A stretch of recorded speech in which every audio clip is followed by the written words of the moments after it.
Hi guys, Mark Crossfield here in my hands today. We're going to test the TaylorMade M2 Driver.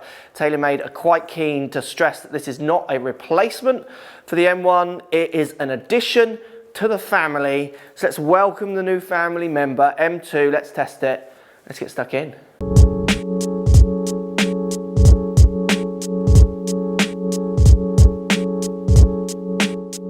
Right, so what are we getting in M2? We are getting the same carbon composite crown.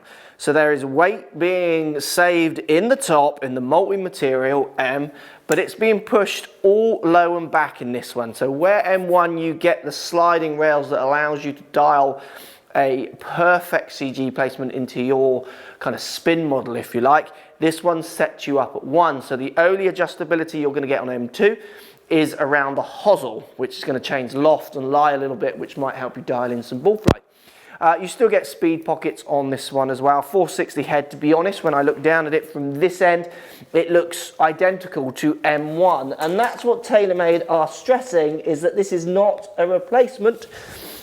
It is an addition. So what that means is maybe people who have a different genre or different kind of category of buying their products around price. This one's going to come in at a different price point, much cheaper, I would presume, because you're not getting all that adjustability. People who want to dial in a precise ball flight. So you've got to remember, with something like M1, weight back to weight forward is going to manipulate spins by about 300 revs. So that's 300 revs per minute. Not much, not huge. I see people post numbers to me at 4,000 spin with their driver. M1 or any driver is not going to change that, that's you. But if you don't want to dial into those fine numbers, like lots do, so good players and a mixture of players might want to dial in, this one's going to give you kind of one setup, and you can play with the loft to try and maybe hit the right spin numbers, if you like. So let's try and hit some, see what numbers we got. We've got GC2 HMT, type this Pro V1X balls on the floor here. Like I say, putting it down here by the ball, it could be M1 or M2. It looks fantastic. You've got to admit, this driver has always looked very, very good. Now, I've got this set down to an 8-degree loft, or 8.5 I think it is. I've taken 2 degrees off the 10.5 that it comes, because when the CG is this far back, I need to be around a 9, 8.5 to get my optimum numbers.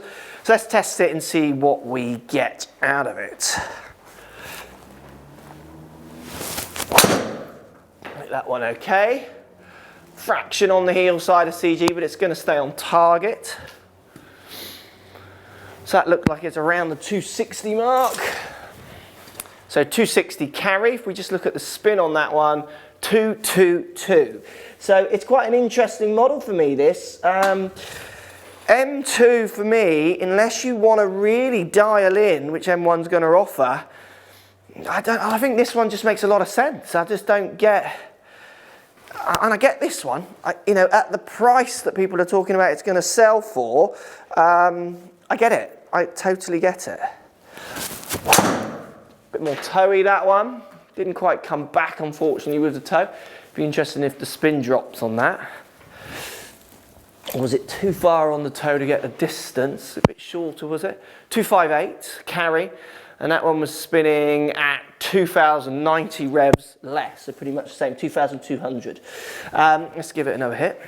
Sounds good, it makes a nice sound, it's not too loud, sits very square down by the ball. The white to black looks fantastic. Like I say, it does look really good. And it's a pretty big head, or big footprint, I should say, down by the ball, which I think will inspire a lot of confidence for golfers. Hit that one nicely. I thought, yeah, there it is. I lost it. It's almost on the line. That one a little further, a few yards squeeze. So I did hit that one a bit better, I felt. Yeah, 264, spinning at 1.9. So if we just bring those averages up, I mean, that is a good performing product, to be honest. It looks good. It feels good. I'm getting that spinning, averaging 2,150. So that's a way back driver on that, and I've got it set down at lower loft and averaging the 260. You know, it's performing as good as anything that I've really hit out there, to be honest. So for me, unless you're someone who's really trying to save those kind of 300, 500 revs a spin, M2 is going to tick a lot of boxes for people. A lot. It looks good, feels good. The numbers are really good. Yeah, I get that. Thanks for watching. Subscribe to my YouTube channel for loads more videos. Find me on Instagram at CrossfieldMark, also on Twitter at 4golfonline. Find me on Facebook, Mark Crossfield. Thanks for watching. Post comments as always, and see you soon.